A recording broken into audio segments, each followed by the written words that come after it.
در افغانستان که میشور بخوری سه سنگ میپرتن، سه طلاق میگه او دم سه خیز میزنن،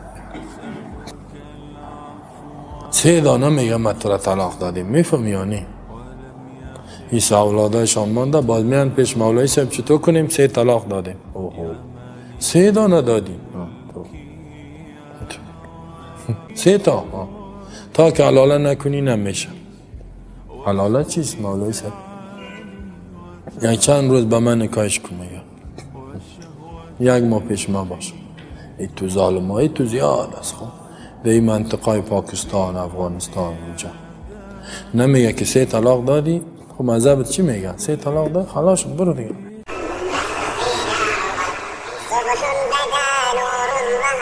نجم وشمس وقمر ألقى على الدنيا الدرر هذا عمر هذا عمر كل البرايا تنتظر أيامه البيض الغرر كي تستفيد من العبر هذا عمر هذا عمر. که میگن که 3 بار اگر فردی بگه بزنش بگه طلاق طلاق طلاق از هم دیگر جدا میشن. ولی عرض کردم که 3 طلاق به اصطلاح حق شوهر هست.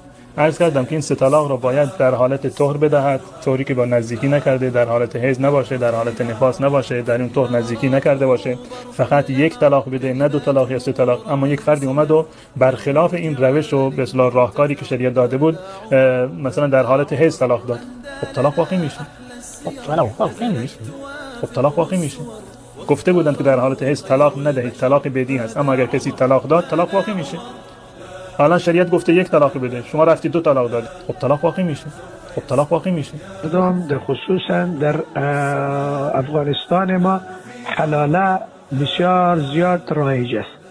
زن خود که طلاق داد باز او را حلاله میکنه، میبرش به پیش یک نفر دیگه نکاحش میکنه، یک شب کتشو تیر کنه، باز پس او طلاقش میکنه.